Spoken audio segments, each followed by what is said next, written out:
Hello everyone, welcome back to my channel. आप सभी कैसे हो? होप आप सब अच्छे होंगे, सुरक्षित होंगे और घर पे ही रह रहे होंगे।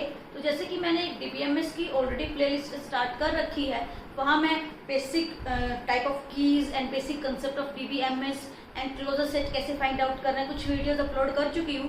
ये वीडियो देखने से पहले आप वो जरूर चेक कर लीजिएगा, आपको हेल्प करेंगे वो, तभी आप समझ पाओगे कि कैसे हम कैंडिडेट की फाइंड आउट करेंगे। यहाँ पे तो हमें गिवन क्या होगा, we have a relation table and some function dependencies, then we have to find out the candidate keys. तो जैसे कि इस क्वेश्चन से शुरुआत करते हैं।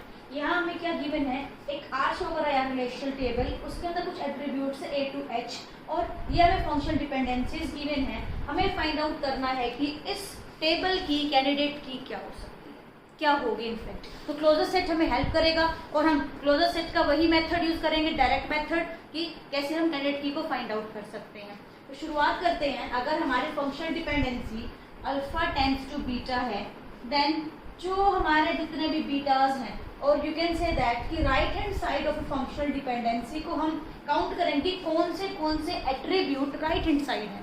तो यहाँ पे अपने पास C राइट हैंड साइड है, D, E, F, G, H, जो एट्रीब्यूट हमारे राइट हैंड साइड थे उस पर मैंने मार्क कर दिया। रिमेनिंग जो है उसको हम अलग से लिखेंगे, A और B रिमेनिंग बचा, जो कि right hand side function dependency के नहीं थे।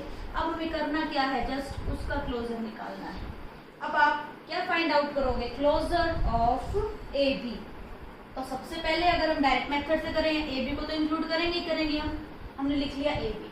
अब A और B से हम क्या डिराइव कर पा रहे हैं, C, ठीक है, वो लिख लिया। Then with the help of A we can derive D and E, ठीक है, हमने ये भी लिख लिया हमारे क्लोजर सेट में।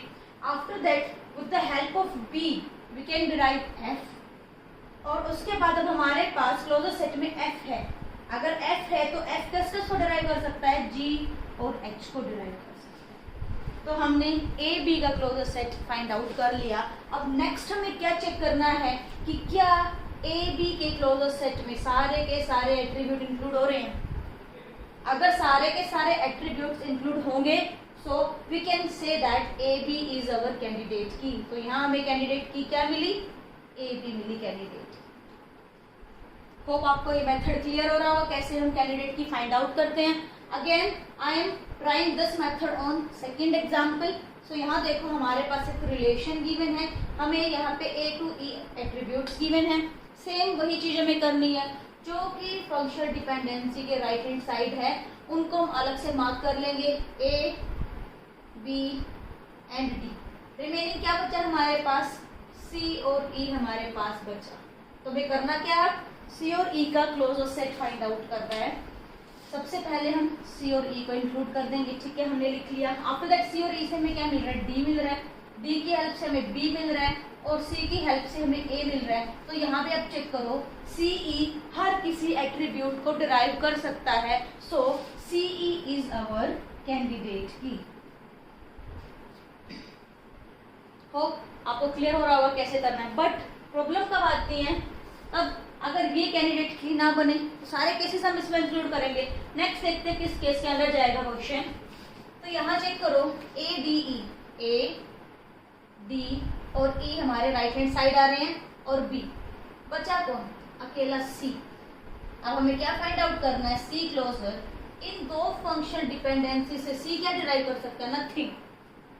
तो यहाँ हमें जो हमारा C का क्लोजर सेट निकला वो हमें कुछ भी डिराइव करके नहीं दे रहा। इट मीन्स C तो कैंडिडेट की नहीं हो सकता। अगर अब C कैंडिडेट की नहीं है तो हम कैसे फाइंड आउट करेंगे इस केस में कैंडिडेट की।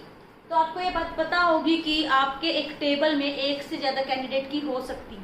तो यहाँ कैसे निकलेंगी कैंडिडेट की, वो फाइंड आउट करते हैं हम।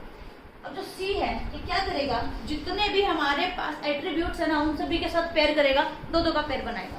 तो क्या क्या पेयर बन सकता है यहाँ पे, AC, BC, CD and C। अब हम इन सबका क्लोजर सेट फाइंड आउट करेंगे। ये बात ध्यान रखनी है हमें, पहले ये दो दो के पेयर में आएगा और दो दो के पेयर में फाइंड आउट करेगा इन चारों में से कौन कैंडिडेट की बन सकती है। चलो चेक करते हैं। AC क्या डिराइव कर सकता है, AC ए अकेला नहीं है, सी अकेला नहीं है, इकट्ठा भी ए सी नहीं है, कुछ नहीं मिलेगा हमें यहाँ, तो ये कैंडिडेट की नहीं बन सकता। आफ्टर दैट बी सी में चेक करते हैं, ठीक है, बी सी आ जाएगा, ओके, बी सी के बाद क्या आ जाएगा, ए बी ई। तो आप देखो ये हमारी कैंडिडेट की है, इसने सब कुछ डिराइव कर लिया, सारे एट्रीब्यूट्स को डिराइव कर लिया। सी डी चेक करते हैं, सी डी, डी से क्या आ गया, बी, और बी और सी से बाकी जो थे वो भी आ गए हैं, तो C D is also candidate key. Next देखते हैं सी ई। अब देखो सी ई से कुछ भी हम डिराइव नहीं कर पा रहे, तो ये चारों में से हमारे पास 2 कैंडिडेट की आई और 2 कैंडिडेट की नहीं बनी। हम इस पे क्रॉस लगा देते हैं, जो नहीं बनी, जो बन गई वो है बी सी और सी डी। लेकिन अपनी प्रोसेस यहीं पे स्टॉप नहीं होगी, अब जो रह गई हैं वो एक दूसरे के साथ मर्ज करके पेयर बना के कोशिश करेगी कि क्या पता जो इंडिविजुअल काम नहीं कर पा रही, क्या पता ये इसके साथ मिक्स होके कैंडिडेट की बन जाए। तो तब तक हमें ये प्रोसेस करनी है, तब तक हम बिल्कुल यूनिट पे ना आ जाए कि सिर्फ एक ही पे क्रॉस लगे, बिल्कुल यूनिट पे ना आ जाए, तब तक हमें ये प्रोसेस अप्लाई करते रहना। तो अब क्या करेगा कंबाइन करके, ए सी ई, ए सी ई का क्लोजर निकालते हैं, ए सी ई का क्लोजर निकालो आप, ए सी ई, ठीक है।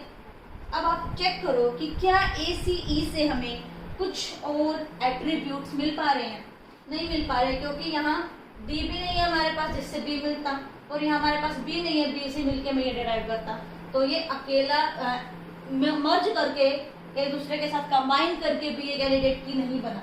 अब देखो जो 3 वाले स्टेप में हमारे पास जो 3 की मर्जिंग थी उसमें एक इकलौता है ये, तो हम वहीं पे रुक जाएंगे, यूनिट पे आ गए हम। अगर यहाँ पे 2 होते अपने पास तो वो 4 बन जाते, मर्ज करते अपने पास। सपोज करो यहाँ बी सी ई कुछ होता तो ये क्या करते, ये 2 नंबर जो होते, फिर अगर ये नहीं बनता तो बट ऐसी कोई सिचुएशन नहीं है हमारे पास, हम यहीं पे अपने प्रोसेस को रोक देंगे। और हमें कौन कौन कैंडिडेट की मिली यहाँ पे, B C and C D, ये हमें 2 कैंडिडेट की मिली इस पर्टिकुलर सिचुएशन में। नेक्स्ट क्वेश्चन देखते हैं, 4th क्वेश्चन में क्या सिचुएशन है। यहाँ अपने पास टोटल 4 एट्रीब्यूट्स हैं, W, X, Y, Z। पहले हम चेक कर लेते हैं कि हमारे पास राइट हैंड साइड कौन कौन है, W है, X, Z एंड Y। इस सिचुएशन में क्या करें, अगर हमारे सारे के सारे एट्रीब्यूट्स राइट हैंड साइड हैं फंक्शनल डिपेंडेंसी के, तब हम क्या करेंगे, एक सिंगल एट्रीब्यूट को पकड़ेंगे और उन सभी का क्लोजर सेट फाइंड आउट करेंगे। तो यहाँ सबसे पहले हम किसका करें, W का क्लोजर देखते हैं, क्या मिलेगा हमें, नथिंग, अकेला W हमारे पास कहीं है नहीं, W से हम कुछ डिराइव नहीं कर पाएंगे। Then X closure find out करते हैं, अकेला X भी कहीं नहीं है तो हमें कुछ नहीं मिलेगा। Then Y closure find out करते हैं, Y तो रहेगा ही रहेगा, साथ में X और Z आ गया हमारे पास। अब बचा कौन, W, क्या हमें Z से W मिल जाएगा, ये Z से हमें W मिल गया। नेक्स्ट हम क्लोजर निकालेंगे Z का, Z क्लोजर, Z से हमें W मिल गया, क्या हम इससे आगे कुछ डिराइव कर पाएंगे, Z से W तो मिल गया, बट अब Z और W से कुछ और हम आगे जा पाएंगे नहीं, क्योंकि यहाँ अपने पास X नहीं है, हम आगे मूव नहीं कर पाएंगे, तो ये भी नहीं बना। तो अपने पास यहाँ सिंगल यूनिट था, तब अकेला W, अकेला X, Y और Z था, इनमें से सिर्फ एक ही कैंडिडेट की बनी, वो कौन है, Y। अब जो रिमेनिंग है ये क्या करेंगे, एक दूसरे के साथ मर्ज करेंगे 2-2 करके। तो सबसे पहले कौन आएगा, W के साथ X आएगा, इसका क्लोजर निकालना में, W के साथ Z आएगा, इसका क्लोजर निकालेंगे। नेक्स्ट X के साथ Z आएगा। अब ये पेयर बनेंगे हमारे पास। अब हम इनका क्लोजर फाइंड आउट करते हैं, ठीक है, चलो स्टार्ट करते हैं। W X इंक्लूड रहेगा, W X से हमें क्या मिल जाएगा, Y मिल जाएगा, Y से हमें Z मिल जाएगा, ठीक है। ये सेटिस्फाई कर रही है कंडीशन, ये हमारी कैंडिडेट की है, 4 के 4 एट्रीब्यूट्स को डिराइव कर पा रही है। नेक्स्ट W Z, Z से हमें W मिल रहा है, तो कुछ चेंजेस नहीं हो रहा, आई थिंक हमें कुछ नहीं मिलेगा यहाँ से, अकेला W और Z हमें कुछ नहीं डिराइव करेगा, इस पे क्रॉस लग गया। नेक्स्ट X और Z, Z से मिल गया W, X W से मिल गया Y, ये भी हमारी कैंडिडेट की है।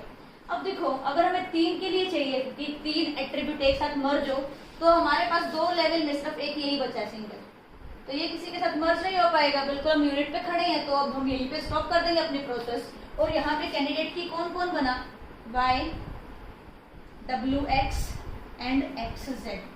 तो आपसे ये क्वेश्चन भी पूछा जा सकता है कि टोटल कितनी कैंडिडेट की बन सकती है इस पर्टिकुलर रिलेशन के लिए। तो यहाँ हमारे पास टोटल कितनी कीज बनी, 3 कीज बनी। तो यहाँ हमने 3 सिचुएशन देखी है। अगर सारे के सारे राइट हैंड साइड आ जाए फंक्शनल डिपेंडेंसी तो कैसे मूव करना है, होप आपको क्लियर होगा। या फिर ऐसी सिचुएशन आ जाए जो राइट हैंड साइड नहीं है, वो कैंडिडेट की ना बन पाए तो कैसे मूव करना है। और जो फर्स्ट वाला मेथड था कि डायरेक्ट वही आपकी कैंडिडेट की बन जाए, तो वो तो बहुत ईजी है, आपको एक ही स्टेप में आपको कैंडिडेट की मिल जाएगी। नेक्स्ट क्वेश्चन ट्राई करते हैं। तो यहाँ हम चेक करते हैं कि हमारे राइट हैंड साइड कौन कौन है। ए है, सी, डी एंड ई। कौन बचा? बी। अब आपको साफ दिखाई दे रहा होगा, अगर हम बी क्लोजर निकालेंगे तो हमें कुछ भी नहीं मिल सकता। अकेला बी ही है, अकेले बी से हम कुछ भी डिराइव नहीं कर पाएंगे, रिमेनिंग एट्रीब्यूट्स तक हम नहीं जा पाएंगे। फिर क्या होगा? बी के साथ जो रिमेनिंग एट्रीब्यूट्स है वो सारे के सारे दो के पेयर में कंबाइन होके आएंगे। क्या क्या बनेगा आपके पास? A B, B C, B D, B E. अब हम इन सब का closure find out, A B closure निकालते। ए बी को इंक्लूड कर दिया, ए बी से हमें क्या मिल रहा है? सी डी मिल रहा है। अब रह गया ई। क्या हम ई तक जा पाएंगे? यस, बी और सी हमें ई तक लेके चला जाएगा। It means this is candidate key. After that check for B C. ठीक है, बी सी आगे, बी सी से हमें क्या मिल जाएगा? डी और ई मिल जाएगा, और डी से हमें क्या मिलेगा?